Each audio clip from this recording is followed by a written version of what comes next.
Hare Krishna. I welcome all the devotees to our Bhakti Sangha Japa conference call of our Krishna Kathamrita Mela. And as part of the series, today we are going to have the topic of summary description of Lord Krishna's pastime.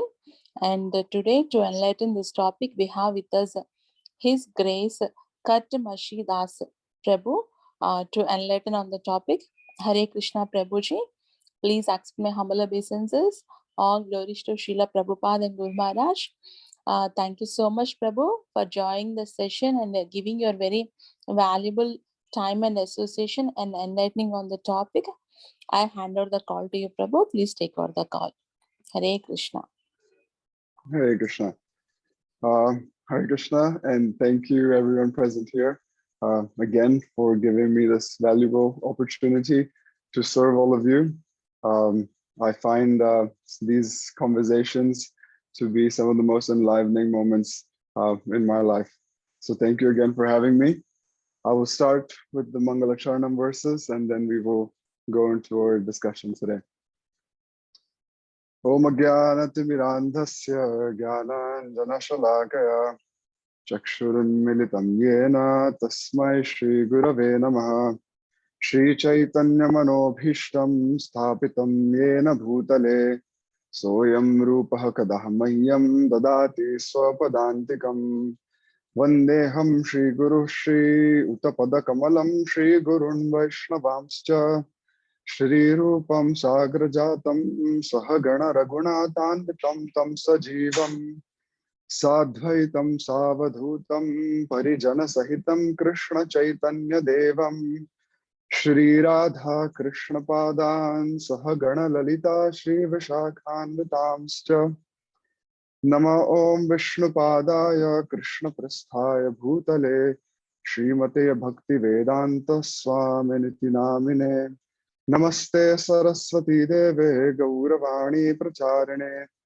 Nirvishesha Shunyavadi Paschatya Deshatarine Jaya Shri Krishna Chaitanya Prabhu Nityananda Shri Advaita Gadadhara Shiva Sardi Gaur Bhakta Hare Krishna Krishna Krishna Hare Hare Hare Rama Rama Rama Hare Hare Panchakalpatarubhyascha Kripa Sindhuvaya Patitanam Pavanebhyo. Jai. So I would like to thank all of you again for having me here.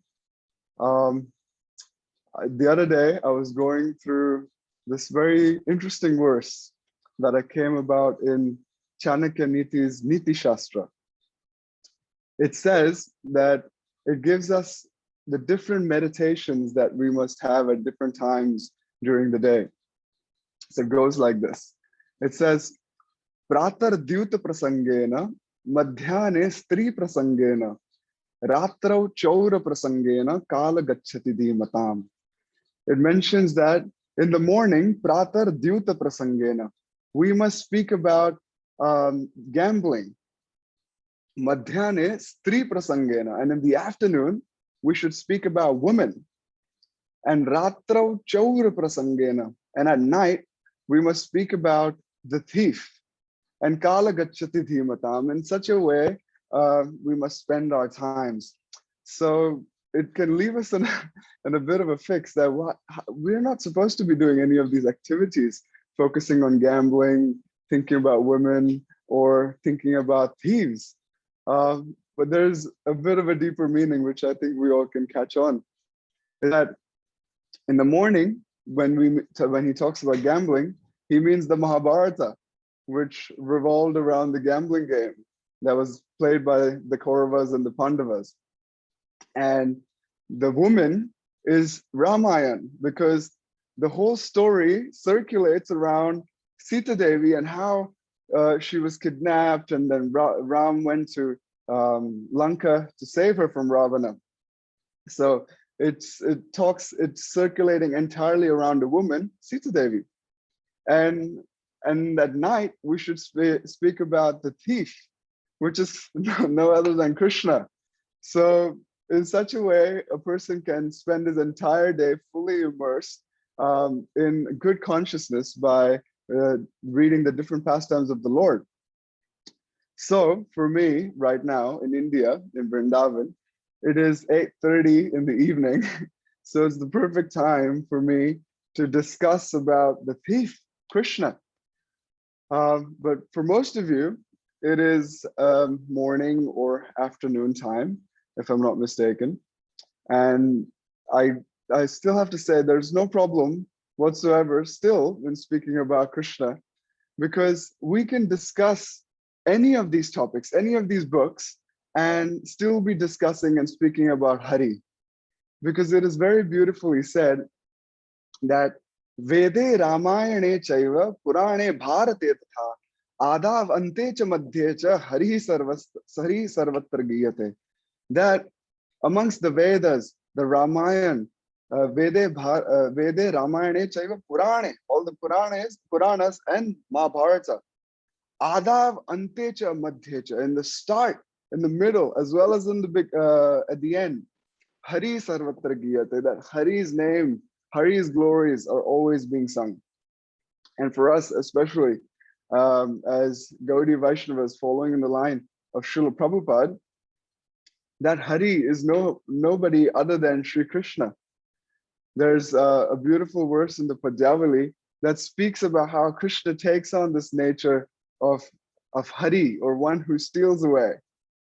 It's described, Apaharati manome kopyayam Krishna chauraha, pranata durita chaura, putana prana chaura, chalaya vasana chauro, bala gopi jananam, nayana hridaya chauro, paschatam sajjananam. It's explained that Apaharati manome, someone has stolen my mind away. Kopyayam, someone, I don't know who. Krishna chauraha, and he's dark in complexion. Pranata durita chaura, he also steals away all the bad karmas of the people who pay obeisances in front of him. All the miseries he steals away of the people who pay obeisances in front of him.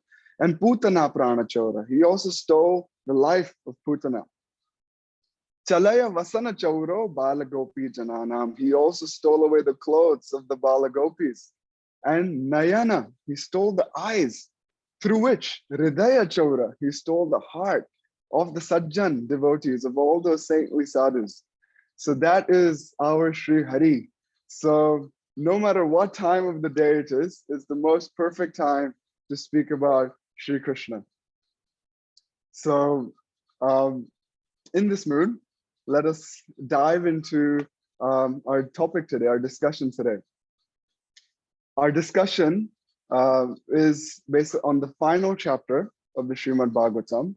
It is the 90th chapter of the 10th canto, titled Summary of Lord Krishna's Glories.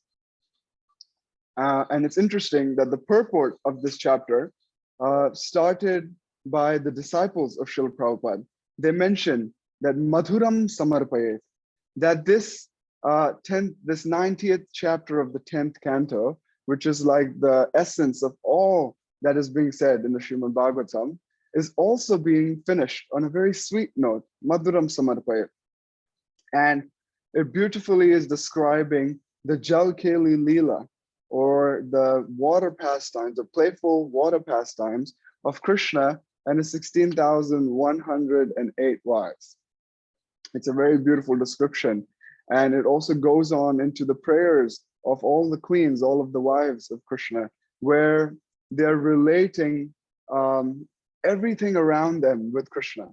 They're missing Krishna. They're also in separation from Krishna. Whatever objects they see, let it be the water, let it be the birds, they can only see Krishna, or they can see a mood that can reflect with Krishna. And in this way, the whole entire chapter speaks about this deep love, this deep prema, which is the highest goal. Prema pumarto mahan. It is the highest goal for any living entity to attain. And it's safe to say that after 90 chapters in the Srimad Bhagavatam, in 90 chapters in the 10th canto, we should have a very solid position in our hearts that Krishna is Swayam Bhagavan, that he is the Supreme Personality of Godhead. Just recently, our dear Hari Parshad Prabhu, he composed a very sweet shloka. This shloka is known as Ek Shloki Bhagavatam, or it recites the entire essence of the entire Srimad Bhagavatam in just one shloka. It goes like this. Ado bhumi suravanaya jananam gopi grihe vardhanam maya putanikatma tapaharanam govardhanothapanam kamsa chedana manya dushta nripabhu bharasya nistaranam etad bhagavate shuka prakatitham Shri Krishna Leelamritam. Very beautifully summarizes this entire 10th canto. It mentions that Ado Bhumi Suravanaya Jananam, that Krishna took birth on this Mother Earth because of the plea of the demigods. And Gopi Grihe Vardhanam, when he grew up in the house of the gopis, especially Mother Yashoda, his own mother. And Maya Putanikatma Tapaharanam, he stole away the burning fire in the heart, in the Atma, in the soul of Putana. And Govardhanothapanam, he also lifted Govardhan hill on his little finger. Kamsa Chedana, he also killed Kamsa, and Anya Dushtan Ripabhu, Bharasya Nistaranam, he also killed all the other the evil kings that were disturbing the peace on this planet Earth. He destroyed all of them and he established peace again.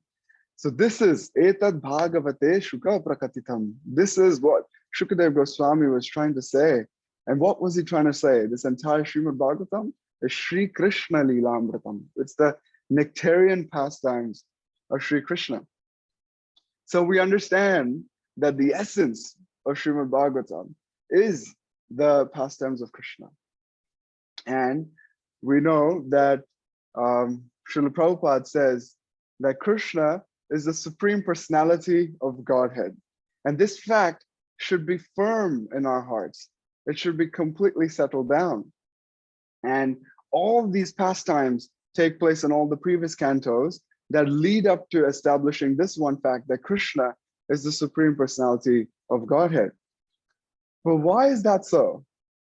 Why is it that Krishna is the Supreme Personality of Godhead? Haven't we been attracted to the pastimes of other incarnations like Nrsingadev, Varahadev, Vamanadev, even Vishnu, such glorious pastimes of the Lord saving his devotees? Isn't that like enough to qualify him as them as the Supreme Personality of Godhead? Well, they are Bhagavan. They're the form of Bhagavan, but the Supreme Personality of Godhead is Sri Krishna. And today we will try and solidify and establish these facts. So these facts will be established on 4 key points that we will discuss today. I'll mention these four points, and then we can dive into each one of them individually. So the first point is Khandayati Sarva Dukkham, that Krishna destroys all distress of anybody, his devotee as well as his non-devotees. The second point is Sarvam Cha Atikramati. Krishna Atikraman, or he surpasses, he's at the top of everyone. There's nobody on top of Krishna. Krishna is at the topmost. The third point is Karoti Sarva Sukham, that Krishna is the cause of all type of happiness for everyone. Karoti Sarva Sukham, he gives all type of happiness to everyone. And the last point is Karoti Sarvamcha, that Krishna does everything. So I'll repeat these points. First is Khandayati Sarva Dukkham, he destroys all the distress. Sarvam Cha Atikramati, he is on top, he surpasses everybody. Karoti sarva sukham. He gives everybody all types of happiness. And karoti sarvamcha. And he does everything there is to be done. So these are very solid points of why he must be the Supreme Personality of Godhead. And let us try to gather some proofs, some pramanas, as they say, to solidify these points and to truly believe these points. So the first point is khandayati sarva dukkham, or that he destroys everyone's distress. So we know that Krishna is the reservoir of all that is blissful. His vigraha, his form is Satchidananda Vigraha, Ananda Vigraha, that his form is bliss personified. So it's obvious that anybody who comes in contact with him, the distresses leaving that person is like a byproduct. It will definitely happen, especially for his devotees. For anybody who practices bhakti, the distress easily gets vanquished. There's that shloka, Yasyam Vaishruyamanayam Krishna Paramapurushe Bhaktir Utpadyate Pumsaha Shoka Moha Bhayapaha. That Bhaktir Utpadyate, as soon as bhakti comes, Shoka Moha Bhayapaha. Shoka, lamentation, and moha, illusion, bhaya, and bhaya, fear, apaha, gets completely destroyed. And there's another shloka which talks about the three different experiences that a devotee feels simultaneously while performing bhakti. It says, Bhakti pareshanu bhavo viraktir anyatra chesha trika eka kalaha prapadyamanasya yathashnatah syus tushti pushti shudapayo nughasam. It explains that bhakti, the act of performing bhakti, para isha anubhava, and to experience the Lord himself, and viraktir, these three things, bhakti, experiencing the Lord, and virakti, that is renunciation. Anyatra chesha trika eka kalaha. All of these things happen simultaneously at one time. And we understand that this virakti that they're talking about, this renunciation, is from material sense objects. And we know that material sense objects in this world are only a cause of lamentation. It's a cause of dukkha. It's clear, Krishna very clearly says to Arjuna in the Bhagavad Gita, Yehi samsparshaja bhoga dukkayonaya evate adyantavantah kaunteya nateshu ramate buddha. That any of the objects that are fed by the senses are all cause of dukkha, dukkha yoni. And nateshu ramate buddha. An intelligent person does not dwell into any of these things. So we understand that a devotee, when he performs bhakti, naturally khandayati sarva dukkham. All his dukkha is getting destroyed because he's coming in contact with something so pure. But the word that is important in this point is sarva. Khandayati sarva dukkham. That means all distress is destroyed, as well as of all people. So what about the atheist? And what about the demons especially? Isn't it right that the demons' distress must also be destroyed by Krishna? So Jiva Goswami, he says something at this point. He says that Krishna has a specific quality. Asura namapi mukti pradatvena. That Krishna, he also gives mukti to the asuras, to the demons. Okay, and what's the proof of this? How do we understand this fact? So there is a shloka from Bhishmadev's Stuti. It's a very beautiful section in the Srimad Bhagavatam, where Bhishmadev is lying down on his deathbed, and these beautiful verses are coming from his mouth, glorifying Krishna. And one such verse throws light on this quality of the Lord, where he's even destroying the sins and destroying all the distresses of the demons, the Kauravas, who were fighting against the Pandavas. And it is explained very beautifully.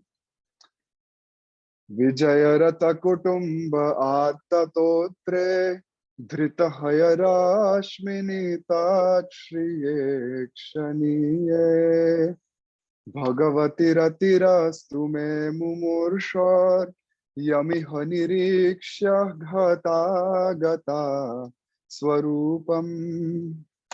It's explained that Krishna is sitting, he's on the Ratha of Arjuna, and Dhrita Haya Rashmini. He's holding on to the rope of the chariot, and he's looking so beautiful, very beautiful.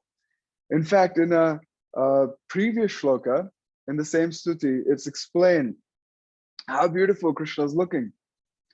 It says, Yuddhita ragarajo vidhumra vishva kachalulita shamavari alankritasye mama nishita sharer vibhidyamana tvachi vilasata kavachestu Krishna atma.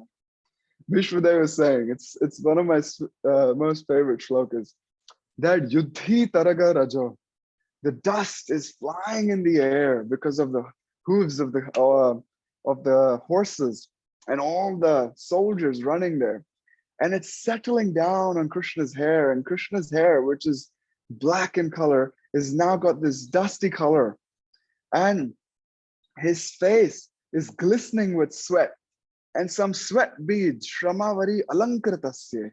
The sweat beads are Alankrit, they're ornamenting his face. And Vishwadev is saying that Mama Nishita Sharair Vibhidyamana Tvachi Vilasata. That my arrows are cutting through Krishna's body and blood is coming out. Wow, what a beautiful description. It's a very rare sight of Krishna to see blood coming out of his body, dust on his hair, and sweat coming out. And and all the people who were on the battlefield could see this beautiful form of Krishna. So much so that Bhishmadev says in that shloka that yam iha niriksha hata gata swarupam, that one who saw this form of Krishna attained their swarupa. Aren't we all desirous to attain our swarupa? So those people attained their swarupa when they saw Krishna while leaving their bodies. Such good fortune. Krishna looks after each and every personality, even if they have so-called misfortune in front of them. So let's try and apply this point to other incarnations of Krishna. Khandayati Sarvadukham.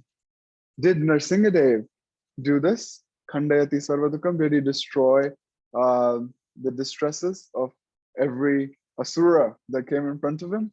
Or what about Ramachandra? Did he happen to do these same things? So we know the pastime of Jai and Vijay, who were the gatekeepers of Lord Vishnu, and how they got cursed to take 3 births as demons on earth. One birth was as Hiranyakashipu and Hiranyaksha. And in that birth, Narsingadev happened to kill them.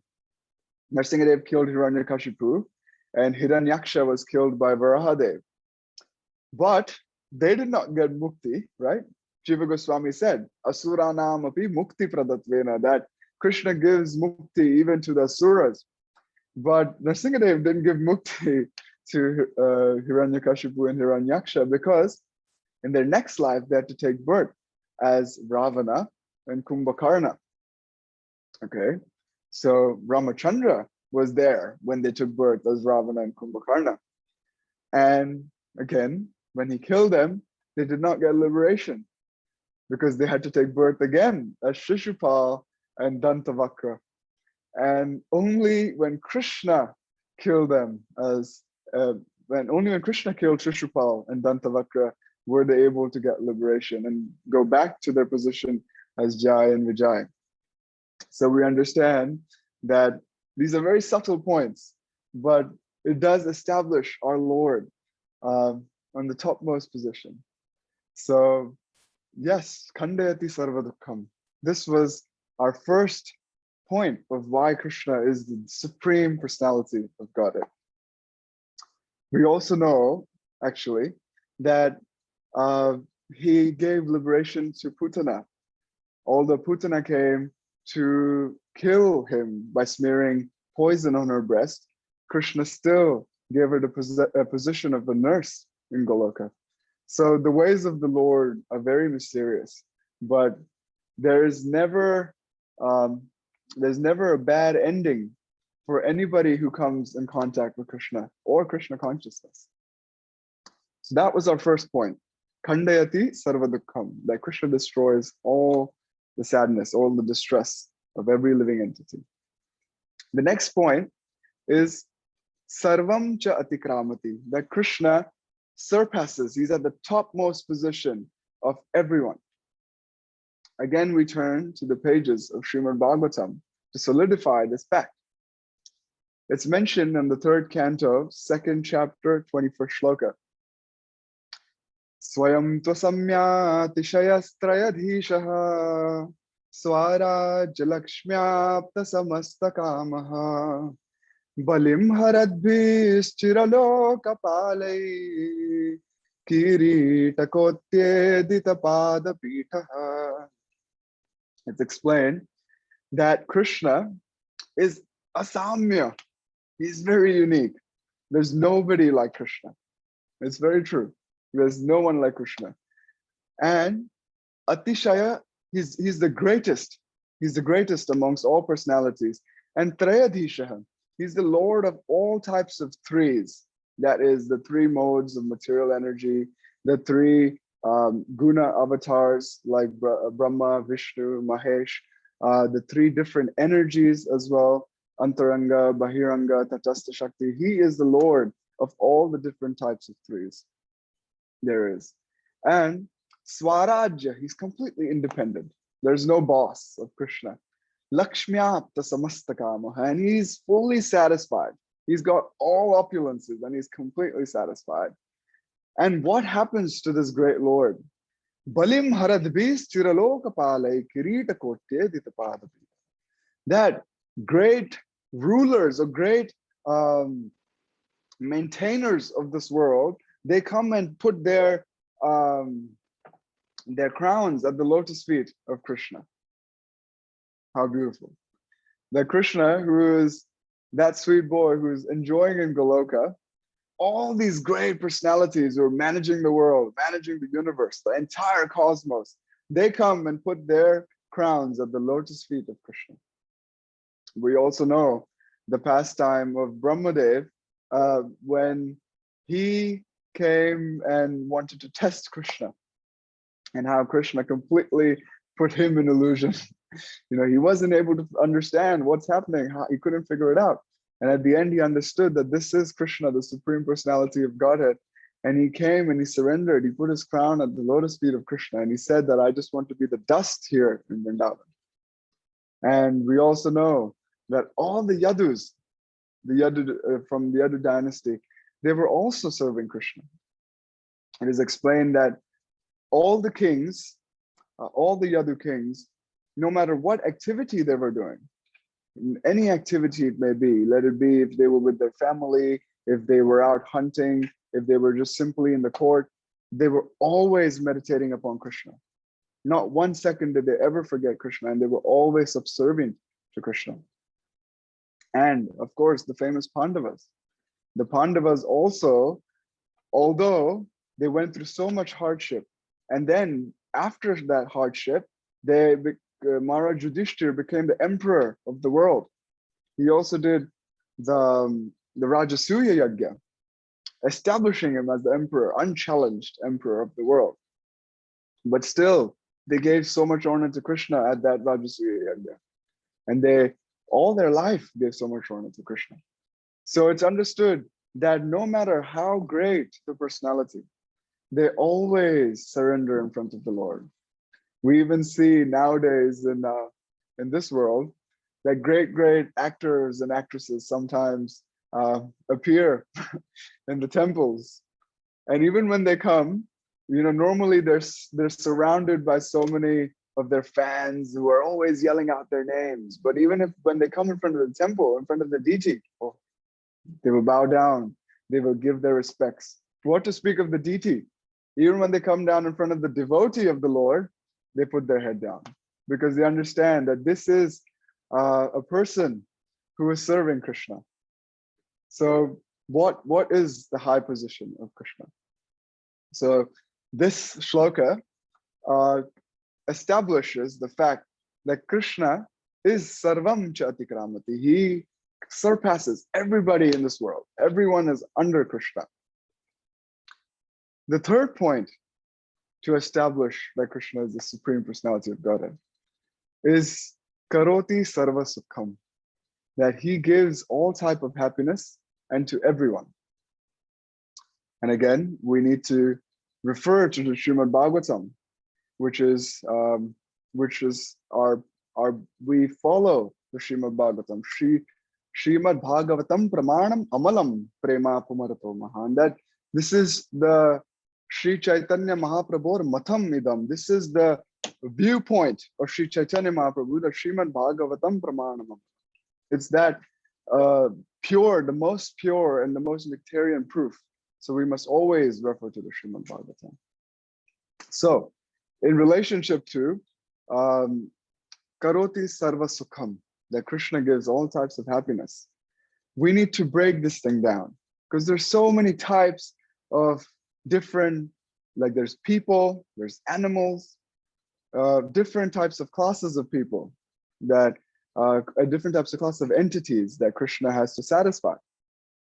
So firstly, let's see if Krishna satisfies the men and the women.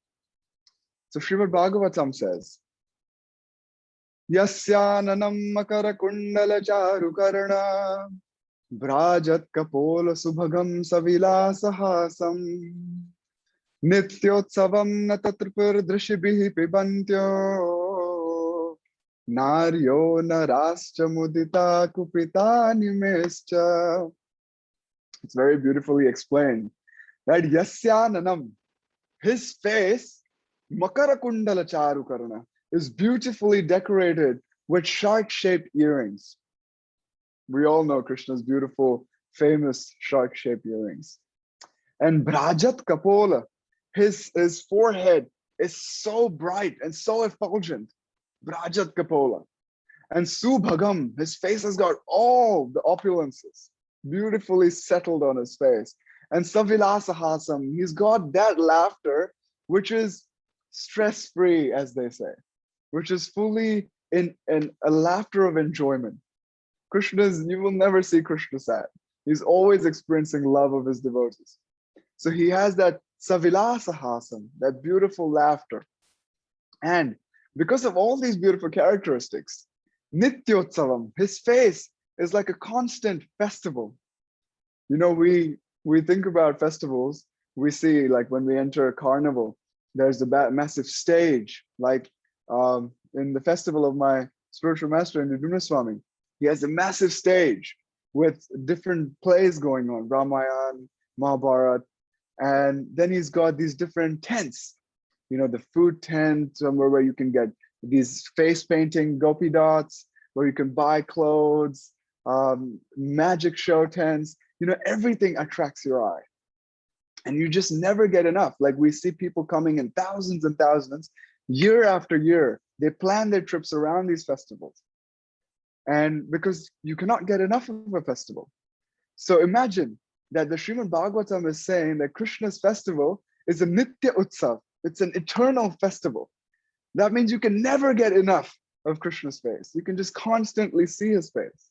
And that's why the next line has been said, Na tatrapirdashi bantyo, that the people who see his face are not satisfied. They can never fully say, okay, I am full, I'm done. They just want more and more and more. Naryo narascha mudita kupita nimescha. And who are these people? It's the men and the women. Naryo narascha mudita kupita nimescha. They get angry when their eyelids come between seeing Krishna face to face. So one thing's understood here, that naryo narascha mudita, these people, the men and the women, they cannot get enough of Krishna's face. Krishna's face is so beautiful, and it attracts all people, both men and women. So one fact is established, that the men and women cannot hold themselves back, and they cannot get enough of Krishna's beauty. What next though? The next verse from Srimad Bhagavatam describes about the situation of the animals. What about the animals? Do they also experience happiness when they see Krishna? Because sometimes we see animals in this world, we like some, if we have a pet of our own, he might be happy to see us, but as soon as he sees some other person, they go barking and attacking, so is that the case of Krishna too? No. And this fact will be proved by this verse of the Srimad Bhagavatam. It's explained that Kastringate kalapadayata venugita sammohitarya charitan nachalet trilokyam trailokya saubhagamidam cha niriksha rupam yad go dvija drumamriga pulakanya bibran. It's explained that Kastringate kalapadayata venugita, that which woman in the whole three worlds, trilokyam, will not come running when Krishna plays his sweet melodies from his flute. And how do they come? Fully sammohita. They're fully controlled by Krishna's, the melody coming from his flute, that they leave everything aside. There's actually a very sweet reference that Gaur Govinda Swami says in this regard, actually. He says that the situation of the gopis is such, Ta man manaska mat prana mad arthe tyakta daihika. He says that their mind, ta man manaska, their mind is fully in Krishna. Mad prana, their lives is also fully in Krishna. And mad arthe, for me, Krishna is saying, tyakta daihika, they give up everything related to this body. Any miseries, any household chores, they leave it, just everything aside, and they run and come when Krishna plays this flute. So this is how we understand.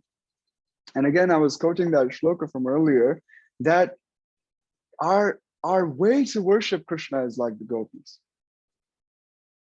Aradhyo Bhagavan Brajesha Tanayas Tadhama Vrindavanam Ramya Kachidupasana Vrajavadhu Vargena Ya Kalpita. That Aradhyo Bhagavan Vrajesha Tanayas, that our worshipable Lord is the son of Maharaj Nanda, Sri Krishna. And Tadhama Vrindavanam, and his place of worship, his place of being is Sri Vrindavan. And Ramya Kachidupasana Vrajavadhu Vargenaya Kalpita. And we should worship Krishna according to how the worship of the gopis. So that doesn't mean that we do it in a mood of imitation. We have to understand the practices that have been given by our acharyas, and the practices of dedicating our mind, our lives, everything to Krishna. And when we do that, Krishna reciprocates. So taman manaska mad prana mad arthe tyakta daihika. Such is the situation of these gopis that have been explained, that they come relieving everything when Krishna's flute has been played. And this Krishna is Trailokya Saubhagamidam Chaniriksha Rupam. His form is the auspiciousness of all the three worlds. And that form, Yad Go Dvija Drumamriga, it's attracting the cows, the Dvija, the birds, the Druma, the trees, and the Mriga, the deers. And what do they experience? Pulakanya Bibran. They're experiencing their hair standing on end. They're experiencing the ecstatic symptoms of prema. These animals are experiencing that. We know sometimes when we see a happy cow in the Goshala, how they run with their tails up. So we always see these pictures of cows in Goloka when they're running with their tails up, all happy looking at Krishna. And the birds, they're also always singing the glories of Krishna. Yasho Mukhara Matta Kagavalike, that these birds are always singing the glories. Always, non-stop, they're singing the glories of Krishna in different tunes. And the trees, also we've heard, that they bend down in ecstasy. They bend down to give their fruits. We see that all of Vrindavan is made of kunjas. And these kunjas are not tall, big, tall trees. They bend down to serve Krishna, to offer things to Krishna's lotus feet. So these all living entities, moving and non-moving, are experiencing prema. And Bilva Mangal Thakur says something in the same regard. He says, Santvavatara Bhavaha Pankajanabhasya Sarvato Bhadra Pankajanabhasya Sarvato Bhadra Krishna Danya Kova Latasva Api Premado Bhavati Latasva Api Premado Bhavati. He explains very sweetly that Pankajanabhasya, that Lord from whose navel comes the lotus flower, he has many, many auspicious incarnations. And each one of them are unique and beautiful in their own way. But Krishna Danyakova, who other than Krishna, can latasva api premadho bhavati, can even give prema to a creeper. What is the mercy of Krishna? You know? And if we again just try to compare these with the other incarnations of the Lord, when we compare, we're not trying to put them on a lower position of any sorts, because different devotees reciprocate with these forms of the Lord because everyone has a different nature, and Krishna reciprocates with them in these ways. So for them, these lords are complete. But for us, our Lord is Krishna. And just to establish this fact, we will try to compare a little bit. It mentions that, you know, when Nrsingadev appeared, he came from the pillar and he was roaring. And some sadhus, they say that his roar was so scary that all the animals were running away in fear. It says the cows and their udders were bleeding. Some animals even died just by the roar of Nrsingadev. And Lord Ramachandra, we see that when he was passing through the forest of Dandakaranya, and the sages were there, you know, they asked him that, please, we want to love you. They had, although they were males, they had a very sensual or a very intimate Madhurya mood towards Ramachandra. And Ramachandra could not reciprocate because he is Maryada Purushottam. He's establishing all the principles in which a person must live his life according to Dharma. And he couldn't satisfy that desire of those sages. But when those sages took birth as gopis, that's when their desires were fulfilled. We also know there's a pastime of Krishna and the gopis in Vrindavan, that there was a group of Bala gopis or younger gopis, and they wanted Krishna as their husband. And we know that they performed the Katyayani Vrat. It's a Vrat that is performed after Kartik, and it has a lot of austerities. You know, nowadays also ladies perform this Vrat if they want a good husband. And the gopis wanted the best husband, that was Krishna. So the austerities that they would perform is that they would go by the instruction of Purnamasi. They went and took bath at a ghat next to Tapavan, and they would go in the Yamuna and bathe at 5 in the morning during Brahma Muhurta time in the cold waters of Yamuna. And if we know that during those months, everything is naturally so cold, you know, everyone's freezing in Vrindavan and there's never any insulation. So the chills reach the bones, you know, so we can just imagine the austerities that the gopis are facing. They take a bath, they take a dip in the cold waters of Yamuna early in the morning. And they recite a specific mantra before a mud deity that they make. Once they come out from their bath, they make a mud deity of Katyayani and they recite the following mantra.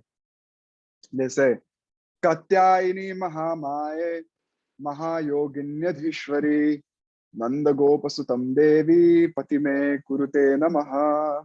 They're glorifying Katyayani. They're saying, Mahayoginyadhishwari, you're the biggest mystic.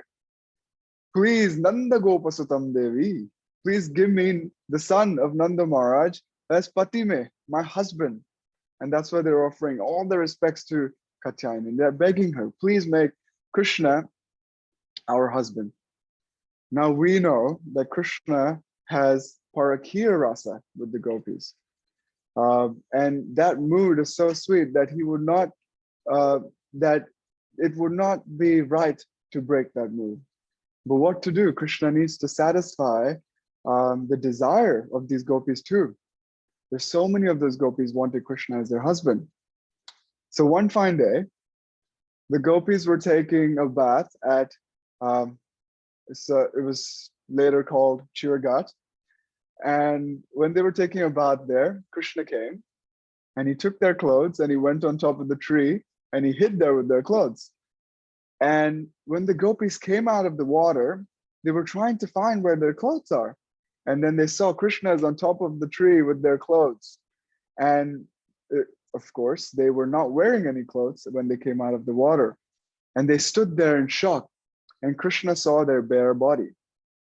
Now, there's a tradition that says that any young girl can only be fully bare in front of her husband. So according to that tradition, Krishna saw these gopis in bare body, and in one sense, he accepted them as they accepted him as their husband, as their husband. So Krishna did fulfill their desire by not marrying them, but somehow giving them the feeling that he's their husband. So Krishna always satisfies everyone's desires. And again, the key word in this karoti sarva sukham is again sarva. And sarva, this bracket, means everything, has to include everything. And Krishna is part of that bracket. So it wouldn't be right if Krishna is not attracted to himself. Then this point could not be made. It cannot be justified. So Srimad Bhagavatam helps us yet again. It says, Yan martalilo paikam swayoga maya balam darshayata grahitam vismapanam swasya cha saubagardade param padam bhushanangam. It says that Yan marta lila upaikam, that Krishna came on this material world and he took up a body perfect for performing his leelas. And swayoga, by his own yogic maya bala, by his strength of maya, he took up a body like that of a human being. And he accepted this. And this body, this form of Krishna was so beautiful that Vismapanam Swasya, it is said that Krishna himself was surprised. It himself put him completely into illusion that how is this form of mine so beautiful? It would surprise him when he would see this form. And that's why it is said that Param Padam Bhushana Bhushanangam, that Krishna is the ornament of all ornaments. So Krishna is so beautiful that even he gets attracted to himself. I'm sure we can all relate to this fact. Sometimes my Guru Maharaj recently allowed me to wear colored clothes. He said, you're a grihastha now, and you can wear colored clothes, because initially he wanted me to be in white clothes just to be a little bit more sober in nature. So I've got these new kurtas made in Vrindavan. It's the tradition that you come to Vrindavan and you run and you make new kurtas. So I got my new kurtas made, and somehow every time I walk past the mirror, I'll stop and look at the mirror, and I'll see, oh, this kurta looks good. Oh, this kurta wasn't made properly. Oh, this is like that, this is like that. But it catches you. And I'm sure we all have experienced this. Some days we look at the mirror and we're like, oh, I don't want to go out today. I look terrible. And some days we're just exuding with energy, So imagine Krishna, who is such an Ananda Vigraha, who is the source of everything, Sarva Karana Karanam, the most beautiful Lord. If he comes in front of a mirror, what would he do? He could be a whole yuga or more in front of a mirror, and it wouldn't be called narcissistic, because he's just that beautiful. And we know there's that, the sadhus say that once when Krishna saw his reflection in the mirror, he was again Vismapanam. He was completely surprised, completely in shock. And he felt so much love for this form, this personality. And out of that love, from his left side, another golden Taptakanchana Gaurangi Radhe Vrindavaneshwari, that golden form of Sri Radha appeared.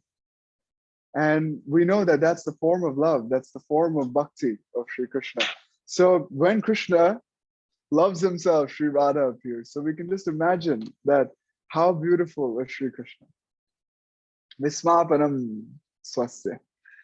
So we covered that point as well, that karoti sarva sukham, that Krishna gives all happiness to everybody, everyone, no matter who it is, the atheist, the non-atheist.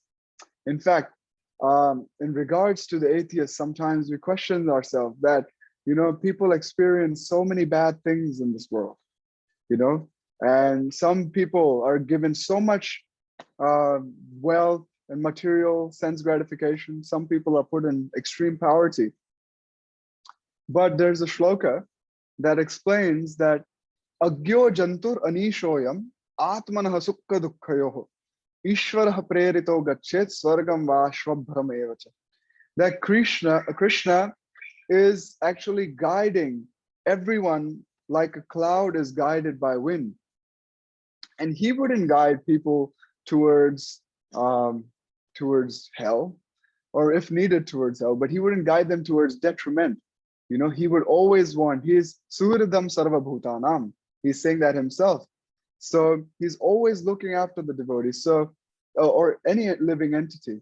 So what might be a cause of distress for one person, would still be on a small, minuscule level, directing him towards Krishna. For example, if Krishna is giving someone a lot of wealth in this world now, he's enjoying and bhoga. He's satisfying his senses, but he doesn't get satisfaction. There's no sukhaya karmani karoti loko nathai sukham manyaduparamam. Neither do they get satisfaction, nor neither do they get any remedy. But then Krishna puts them in a situation because they're looking for something else. So then Krishna might put them in a tough situation, or he might guide them towards higher knowledge, depending on each living entity. So Krishna is our aham bija parapita. He's a father, and he's always guiding people towards him, no matter if it's if it's directly, by getting the Harinam party crossing their way, or in a small way by making them turn their face from the material world. So that was karoti sarva sukham. And the last point is karoti sarvamcha, that Krishna does everything. Krishna does everything. Now, this shloka is the famous shloka that we're very proud of. It mentions that ete chamsha kalaha pumsa krishnastu bhagavan swayam indrari vyakulam lokam mridayanti yuge yuge. That Krishna is Bhagavan Swayam. His portions and plenary portions may come, but Krishna is Bhagavan Swayam. And he comes life yuga after yuga to destroy all the atheists in this world. So we understand that Krishna comes in different forms, either as himself or as different avatars, different forms of his, to perform particular activities. And we know that nothing, not a blade of grass, moves in this world without Krishna, without Krishna's sanctioning it. Maya Dyakshena Prakriti. Krishna says Prakriti is his superintendent. So Krishna controls everything either directly, or he comes in a different form and performs that activity. And we also know that, these different forms of the Lord, like Ramachandra, Nrsingadev, Vamanadev, Varaha, These are all forms that Krishna took for particular reasons. But in those forms of the Lord, Krishna did not perform all activities like we discussed earlier, and like they were missing these points that we mentioned. And we know that when Krishna came himself, he, first off, those forms are also his forms. But even when he came as himself, he exhibited the qualities that were present in each of those forms. Like when he came as Ramachandra, he did particular activities. But when he came as Krishna, he also performed some activities that Ramachandra did to signify or to show the quality of Ram. For example, when Krishna went accepting the challenge of Kamsa, and he had entered Mathura, when he came to Rangeshwar Mahadev temple, there was a massive bow there. The bow was, I think it was given by Lord Shiva to Kamsa. So Krishna, just like Ramachandra, he picked up this bow, and just while tying the pratyancha, or the string on the other end of the bow, he snapped the bow into two halves. We've heard this before in Ramalila, where Ramachandra was at the Swayamvar of Sita Devi, and a similar pastime happened. First off, most people couldn't even lift up that bow of Lord Shiva, but Ramachandra easily lifted that bow up. And when he was trying the rope, the bow just snapped into two halves. So Krishna is signifying these different qualities of different avatars. For example, even Vamanadev. Vamanadev was a Pakka Brahmana boy. And Krishna was also a Pakka Brahmana boy. We know that he went and he studied the Shastras that a Brahmana must imbibe in the ashram of Sandipani Muni. Krishna is so intelligent that even when he didn't plan his talk with Arjuna, yet the 700 verses of the Bhagavad Gita just flew from his mouth. And we also know that in the Sandipani Muni ashram, he learned the 64 arts in 64 days. That means he mastered one art in one day. Who has the ability to do that? For example, he mastered the art of singing in one day. For us, we practice all our lives to be a good singer, or all our lives to be a good speaker, all our lives to chant in a particular way. But Krishna just mastered that in just one day. So that is Krishna's amazing quality of that, like a Brahmana, like Vamanadev. Even another avatar that he took was Varahadev. Once Krishna and Balaram were nowhere to be seen. And Mother Yashoda got so, she was panicking. Where is my Lala? Where is my boy? And everyone in Vrindavan are finding. That time one boy came and he said that you're Krishna and they said that Krishna, two pigs have come in. The two pigs have come into the dare. They've come there into this pit. And this pit was filled with cow urine and cow dung. The farmers, they normally collect the cow dung and the cow urine to reuse those things as manure. So they said that two pigs have entered this pit of cow dung and cow urine. So Mother Yashoda came there running, and Nanda Maharaj came there. And upon seeing there with attention, they saw that is actually Krishna and Balaram. They were playing in the cow dung and in the cow urine. So Mother Yashoda said, "Are you a pig? Why are you playing in the cow dung and cow urine?" So Krishna said, "Yes, I am a pig." And suddenly he took the form of Varahadev. That place is known as Varahaghat, where he took the form of Varahadev. And of course, Mother Yashoda saw that form, and saw the opulence of that form.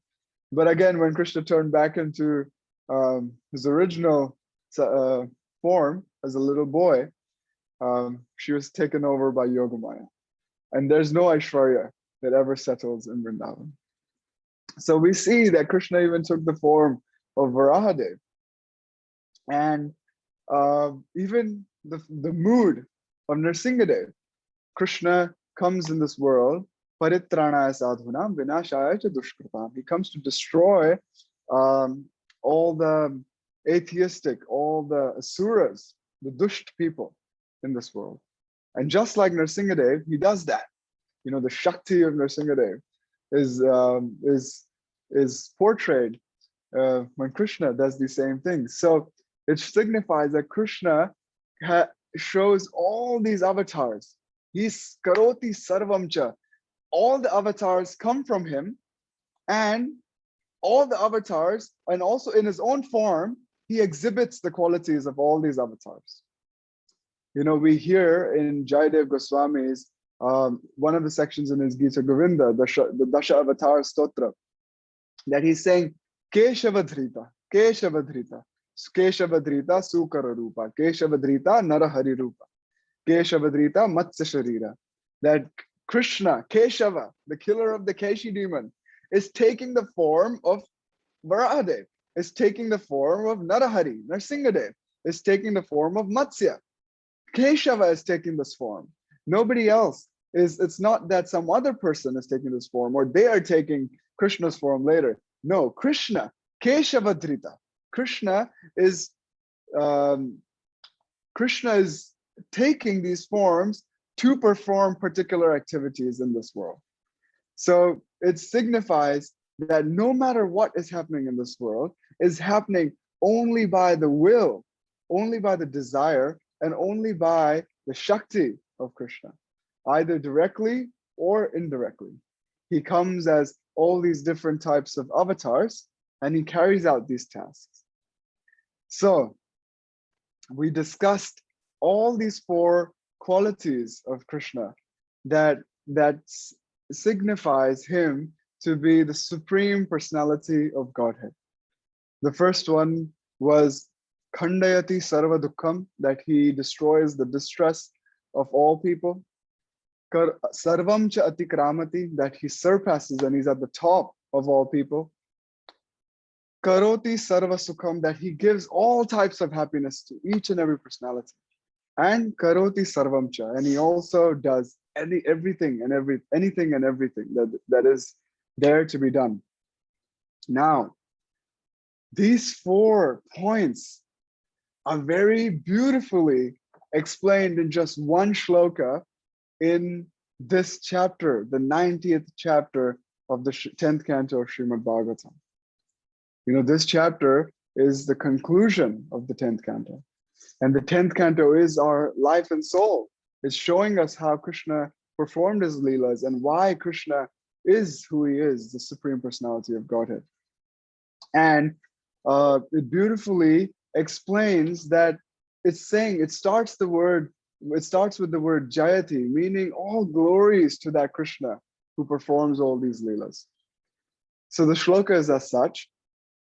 It says, Jayati Janani Vaso Devaki Janmavado Yaduvara Parishat Svedor Bhirasyanna Dharmam Sthirachara Vrijinagna Susmita Shri Mukhena Vrajapura Vanitanam Vardhayan Kamadevam. It's beautifully explaining that Jayati, all glories to Krishna. All glories to Krishna, because all these 4 qualities which we discussed are established in Krishna as a person. Nobody like that in this entire creation. Creation comes from him in this entire being. And it's explained that he is Jananivas. He is residing with all the people in this world. And Devaki Janmavada. He came from the womb of Devaki, and he was with Mother Yashoda. And Yaduvara Parishat, that he was served by all the Yadus. You know, this point can reflect the point that Sarvam cha atikramati, because there was nobody who could defeat the Yadus. And all the Yadus are serving Krishna. So Yaduvara Parishat. And Swair Dhor Birasyanna Dharma, and he's killing all those adharmic, or the atheistic, the asura, or all the asuras in this world. He's just killing them. And we know that when Krishna kills, he's also giving them mukti. Asura namapi mukti pradatvena, that Krishna gives them all mukti. And sthira chara, even if it's the living entity is sthira, means in one place like trees, or chara, if he's moving, vrijinagna, he destroys all their lamentation. And susmita shrimukenam, and he has the most beautiful smile ordained on his face. And vrajapura vanitanam vardhayan kamade, and he's beautifully increasing the lusty desires of all the gopis towards him. So this is the second or third last shloka of this chapter, and it just shows the importance and the activities that Krishna goes through, and how there's nobody that can come close to performing the activities that Krishna performs. It said that anugrahaya bhaktana manusam dehamasi, that Krishna performs these activities just to please us devotees. And if we don't accept these things in our heart, if we criticize our situation every time, if we lament all the time, then we're not truly giving value. We're not truly giving this great position to the Srimad Bhagavatam. We have to accept. It says Shraddha Shabde Vishwasa Kahe Sudhrida Nischay Krishna Bhakti Kaila Sarva Karma Krita Hoy. That we need to have Shraddha. Shraddha means full faith and full determination in performing any activity of bhakti. And Krishna Bhakti Kaila Sarva Karma Krita Hoy. If we perform Krishna Bhakti with this Shraddha, we should know that every other activity will happen by itself. We don't have to perform anything else. Krishna provides. Krishna provides. And sometimes we still, we face a situation where we know that that it's tough. How do we fight these material energies? So I would like to mention a very sweet realization of Sri Hari Suri in this regard, and I would like to conclude on that note, because that just gives us an understanding of, if we keep our mentality in that particular way, we will always be able to be aloof from the material energy. So there's a context where Srimati Radharani, when she was left by Krishna during the Rasa Leela, you know, Krishna and Radharani first left all the gopis and they went elsewhere. And then Krishna left Srimati Radharani too. And Sri Radha was just sitting there lamenting. And there was a full moon night. And Radharani said these beautiful words. She said, Gurvanga neyamiti mamam avagatya mohat kimre kare sprishasi chandra nirasta lajjam tarana kama mahamachyuta pada sakta saradike telamalam kilasahasena. She's saying that Gurvanga neyamiti, I am not the wife of the guru. You know, there's a small story to understand the shloka, that once Brihaspati's wife, Tara, was kidnapped by the moon. And Brihaspati came and had a massive fight with the moon and took her back. But so Srimati Radharani is addressing the moon that Gurvanga neyamiti, I am not the guru's wife, Brihaspati. Gurvanga neyamiti mam avagatya mohat kimre karai sprishasi chandra nirastalajam, that you shameless moon, you shameless Chandra, you're trying to touch me with your kara. Kara has two meanings. One is the rays and one is his hands. So she's saying, you shameless moon, you're trying to touch me with your hands. You know, I am not the wife of the guru, Brihaspati. She's saying, Tara nakamam, I am not Tara. Aham achyuta pada sakta. I am fully asakta or fully firm at the lotus feet of Sri Achyuta, of Sri Krishna, the infallible Lord.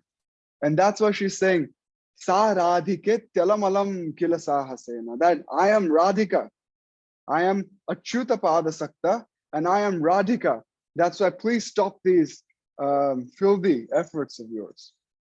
Now, we know that Harisuri always leaves a sweet meaning in her shlokas. So she says that I am Achyuta Padasakta, I am fully firm in love and determination that I want nothing but the lotus feet of Krishna. And in that determination, she says that I am Sa Radhika. But the Sa Radhika, these words, can be joined and it can mean Sar Adhika, that I have a lot of strength. Sar means strength and Adhika means a lot. So Radharani is saying that Sar Adhika, Alam Alam Kila Sahasena, that don't you dare try these efforts on me. So it goes to signify that if we make conscious effort in accepting the lotus feet of Krishna, then we will get Sar Adhika. We will get a lot of strength. And these material energies, like the moon, will never affect us. You know, sometimes we hear like the moon controls the liquids in our bodies and it makes us, whenever it's a full moon night, we're more emotional. You know, so it's a material energy that's influencing the body. And there's so many other material energies that influence us. So if we have firm faith in the lotus feet of Krishna, then we have Sar Adhika, or we have a lot of strength, and these material energies will never influence us. So establishing these facts, that Krishna is the Supreme Personality of Godhead, and to make sure that these facts are very well settled in our hearts, we should make very conscious efforts. And one such effort is also to have gratitude towards our previous acharyas.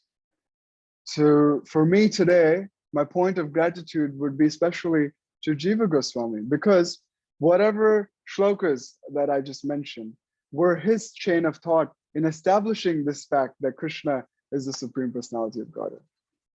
And believe it or not, some very unfathomable mercy fell upon me a few days ago by the mercy of my spiritual master. We happened to go to the Vrindavan Research Institute, which is where they have all the 32,000 manuscripts from the Radha Damodar temple stored and preserved there. And my spiritual master, Indidumna Swami, is also going to do more service there and preserving them properly, publishing them over time. So we went there on the appearance day of Jiva Goswami, and we happened to get the darshan of his 6 Sundarbas, all his 6 Sundarbas written by his own very lotus hands. It was just so overwhelming to be in the presence of those books and to see those books. It's philosophy, but it's like artwork. It's like a painting. You know, the way he writes, there's a thing known as matras when you write Hindi, you know, the way the lines are made. He has a bit of flair. You know, sometimes you can notice when someone flicks the pen, there's a bit of flair in the writing. So you can see all his matras have this flair in the writing. And each alphabet is similar to the next alphabet, and that's similar to the next alphabet. There's consistency. You know, it's so beautiful. And it's so interesting that, you know, we highlight things with a highlighter. Jiva Goswami also highlights things in his book. He makes this orange substance out of the trees and barks and leaves, and he uses them to highlight things in his book. You know, key points, particular shlokas, or, you know, when you're going through some massive page to catch on to a particular point that's important, he makes it easy for the readers to, by highlighting it. So the original highlighter was used by Jiva Goswami, you know, so it's just amazing how so much effort was taken by our acharyas to give us what we have today. And we need to appreciate these things and make the most of these things to make our lives entirely successful. So on that note of gratitude, I would like to conclude by saying, Yadatras khalitam kinchid vidvam sahapurayantu tad Yad atra shaushthavam kinchid, tad guroreva me nahi. Yad atra skalitam kinchid. If you found anything that was wrong, wrongly said, that wasn't right, vidvam sahapurayantu tad. All of you learned souls, please correct me. But yad atra shaushthavam kinchid. If you found anything that was nourishing, that was a takeaway from today's class, please remember, dear devotees, that tad guror eva. It belongs to my guru only, me nahi. It does not belong to me at all. And I would also like to mention a very small but personal note here, that today I have one of my gurus sitting and listening to this class in my audience. It's my dear mother, and today happens to be her birthday. And I would really request all the Vaishnavas present here to please give a very heartfelt prayer and all your blessings onto her, that she can continue to serve her spiritual master and all the Vaishnavas like the way she has for all these years. It's only by her mercy that I am this whatever little bit that I am today, and I'm eligible to sit at the lotus feet of my spiritual master, because I have seen her attitude of service, I have seen her selflessness in her service, and I have seen her loyalty towards Sridhar Swami and Srila Prabhupada. So I would really request all the Vaishnavas to please shower all your mercy and blessings on my mother, and I would also offer my obeisances unto her. Hare Krishna. Vancha kalpatarubhyascha kripa sindhubheva cha patitanam pavanebhyo vaishnavebhyo namo namah. Srila Prabhupada ki jai. Hare Krishna. Be on video so we can see her. She is on video. Let me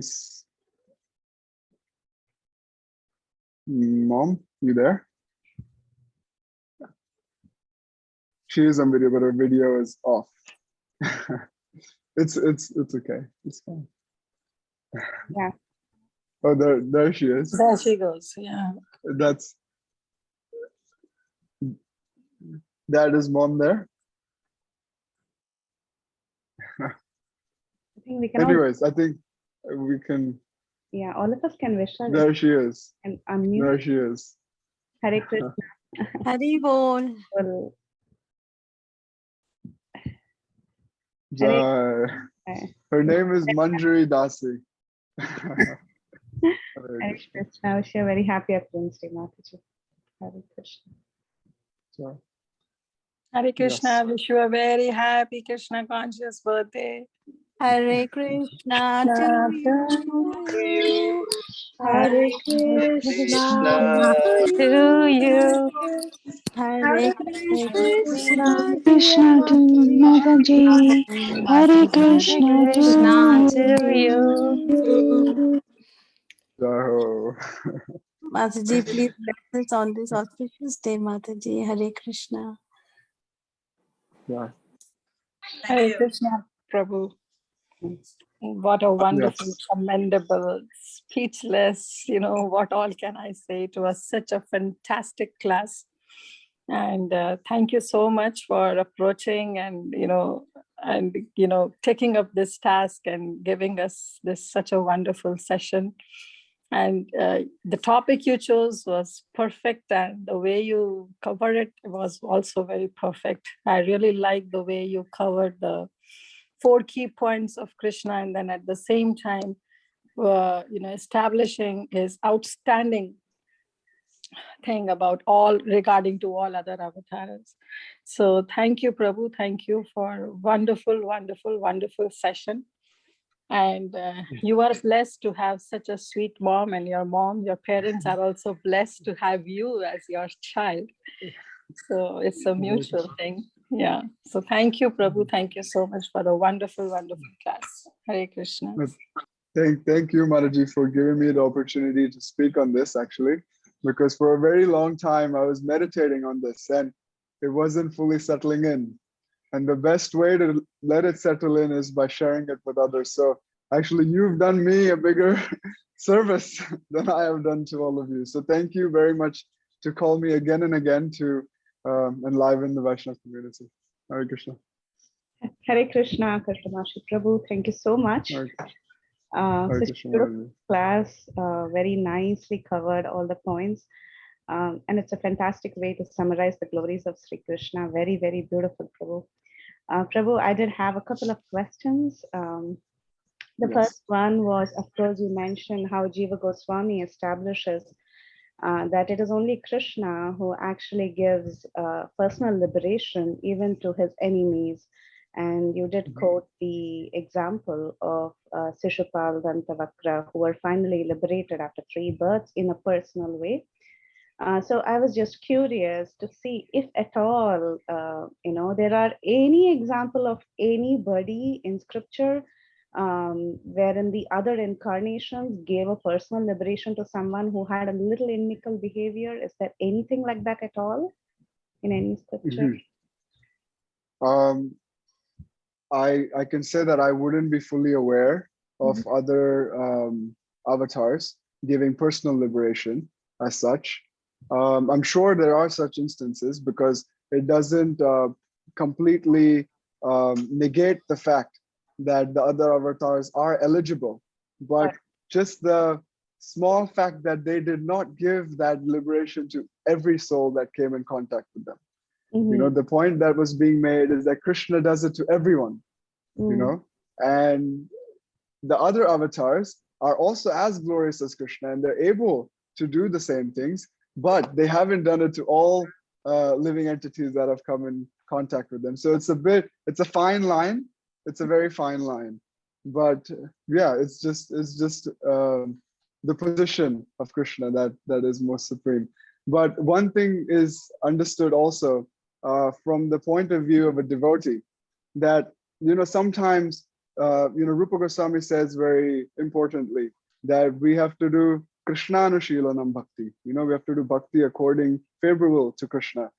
And although people get different types of liberations by the will of Krishna, still that's not what a devotee wants. There's a shloka in the Shloki Bhagavatam that says, Salokya sarshti samipya saru paikatyam apyuta diyamanam na grinanti vinamat sevanam jana. It mentions the 5 different types of liberations, sarupya, Salokya, same planet, Sarshti, the same opulence, Samipya, to be very close to Krishna, Sarupya, to have the same form of Krishna, like Uddhava, and Sayujya, which is the impersonal Brahman. But Diyamanam na grinanti vina mat sevanam jana, that the devotee says that I will not accept any of these liberations, even if they come to me, even if I'm in front of Krishna, but I don't have the opportunity to serve him. What's the point? Devotees gain their happiness from service.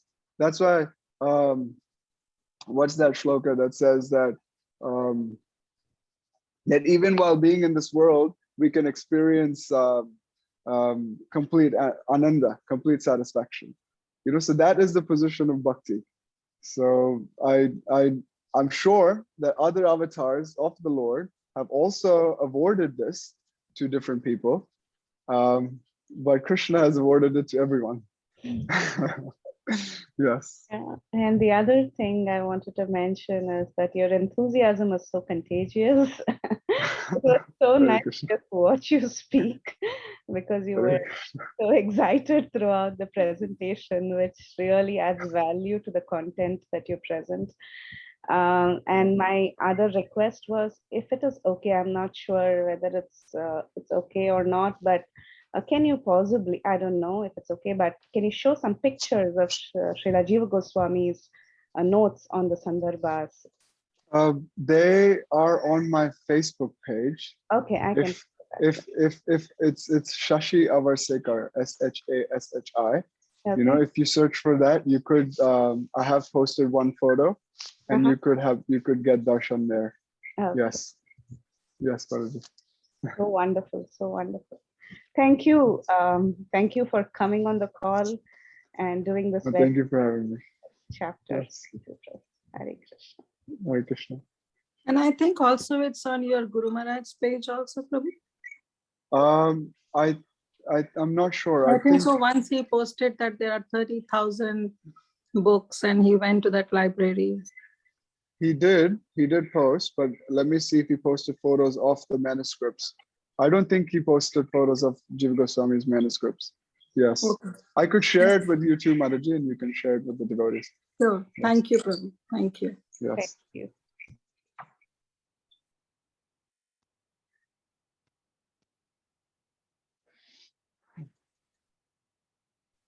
Others can unmute by themselves, or do you require any help? Okay. Yeah, I think you can unmute by yourselves if you have questions. Can you send a Facebook link, Puji, if you please, the Yeah. chat? Thank you so much. Hare Krishna, Prabhu. Hare Krishna. I will. Okay. Hare Krishna, I think so. His Grace Hari Parshad Prabhu is there on the call. Prabhuji, would you like to say a few words? Okay. Hare Krishna, Prabhuji, Dhanur Pranam. Hare Krishna, Guru. Jai. So, thank you so much, Prabhu, for kindly speaking so nicely on the Charam Shlok of the 10th canto. Very nicely spoken. Many happy returns of the day, Manjari Mataji. And thank you so much for giving our response society such a wonderful Vaishnava in the form of Kartamashi, Prabhu. Actually, it is the success of all parents the day the son is initiated. Katamashi Prabhu is not only initiated, he second initiated. So both of you have carried out your duties so nicely. And Mata Shataguna Pujya, that the mother is 100 times more worshipable than the father. So certainly your credit is 100 times more than the credit of Narottam Prabhu. And I say Definitely. it, so Shabda is Praman. Thank you so much. And yes, there are instances of other incarnations awarding liberation. For example, when Ravan approached Marich was doing tapasya in the forest, and Ravan gave him a threat. Either you die by Ramchandra's hand or you'll die by my hand. So Marich then said, if I die by your hand, I will degrade myself in the next life. But if I die by Ramachandra's hand, I will attain liberation. So I would rather die by the hands of Bhagavan Ramchandra. So that was an indication he got liberation. But those were all Sayudhya Mukti. But the speciality in Krishna is that he gives ras, he gives bhakti, and he gives the spiritual world to whomsoever he kills. And therefore, in Srimad Bhagavatam, there is the verse Aho Bakiyam Stana Kalakutam, that the demon who came to kill Bhagavan Krishna, not only did he give her liberation, but he also gave her a personal rasa in the spiritual world along with. So that is the speciality of Bhagavan. But thank you, Prabhuji, so nicely presented.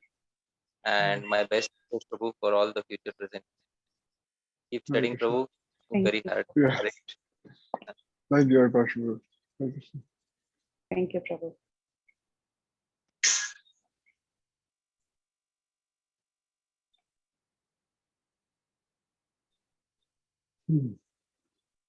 Hare Krishna, Prabhuji. Thank you so much for this fantastic class.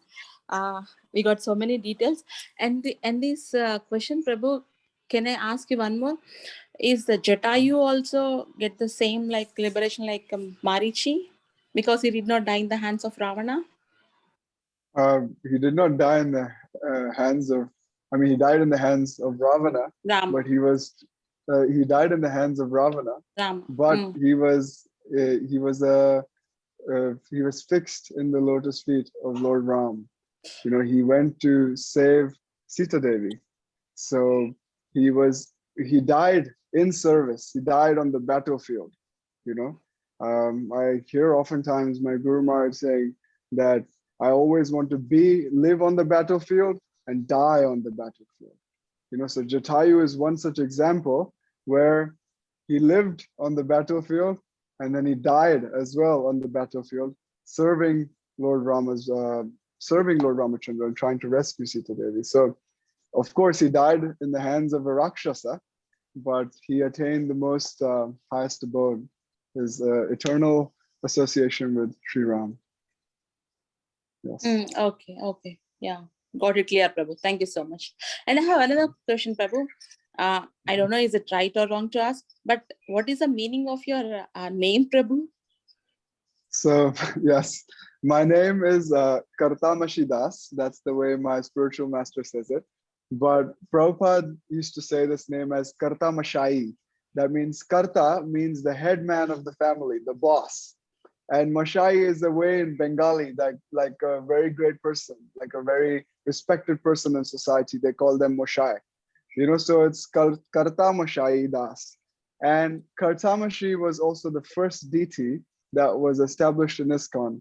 And my spiritual master, when he was giving me Diksha, he mentioned that Kartamashi is a form of Krishna when he was 5 years old, and he's very bossy. He's the boss of the house, and he's telling his mother that you should cook this today, you should do that today. And, you know, he's instructing everyone what to do. And after my Guru Maharaj gave that whole description, he said, Kartamashi, you're Kartamashi Das. So you don't get to instruct people. You know, you're the servant of the boss.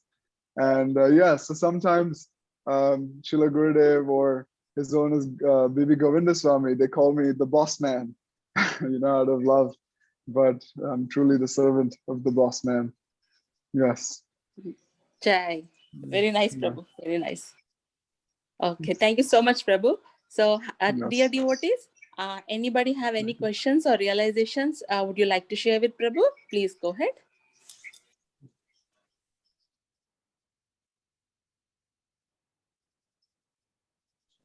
Hare Krishna, Prabhuji. Hare Krishna. Hare Krishna. Thank you, Prabhuji, for such a wonderful class. It was very, very nectarian classroom. It means so much stout and so means so much wonderful in philosophy. It was so nectarian to hear through you, and so thank you very much. Thank you, Prabhu. Hare Krishna. Hare Krishna. And I also see that Raj Das has raised his hand. Hare Yes. Krishna, Prabhu. Hare Krishna. Hare Krishna. Dandavat pranam to you, Prabhu. And Dandavat many, pranam. many Dandavat pranams to your parents, because to grow up such a son is such a beautiful thing. I have 2 boys, and at the very in this class, you know, you think, what do you say to the Prabhu when he finishes the class? And I was thinking I will glorify his mother rather than him, because it's such a beautiful task she did. You're a gem, Prabhu. You're a gem. Such a beautiful class you gave with this, so many references from the Shastras. Is so amazing. I would certainly love to have a number of your parents to get guidance from them how to grow my kids, so you know, they can be like you, Prabhu. You are such an example for all of us young people, I would say. Thank you so much, Prabhu, and thank you, Mataji, for giving us such a gem. Of course, Prabhuji too, but mothers have such a big hand in growing their kids. Thank you so much, Prabhu. It was very beautiful class. I will certainly go on your Facebook page and send you a friend request too, if you can please accept it. And then certainly I would ask some questions after the session too. Thank you, Prabhu. Thank you. You were very inspirational for me. Thank you. So much inspiration you gave to me. Thank you. Yes. One thing I can say about my parents was they were very patient with me. You know, I've been through a lot of thick and thin in my life, but throughout that whole time, they've been like my friends, and not more like friends, less like parents. And they've always made Krishna consciousness so easy and simple to practice. You know, so in that atmosphere, it's very relishable. And I'm sure they can give a lot more wisdom, but this is just me speaking from my experience as their son. So yes, I'm very much indebted to them. Thank you. Hare Krishna, Hare Krishna. Hare Krishna. Yes, I think if there's no more questions or realizations, we can conclude for today. So, Prabhu, I would like to read some messages in the chat box, Prabhu. Sure. So, Lalitangi Mataji has written, both mom and son from the spiritual world, please accept our humble obeisances. Aradhana Mishra Mataji said, happy Krishna conscious birthday, dear mom. Shivani Mataji said, a very happy Krishna conscious Mataji. Danvat pranam to your lotus feet, Shivani. Parima Mataji, flow of nectar today. Thank you so much, Prabhuji, for the wonderful class. Hare Krishna. Radha Sakhi, very blessed Krishna conscious birthday, dearest Manjari.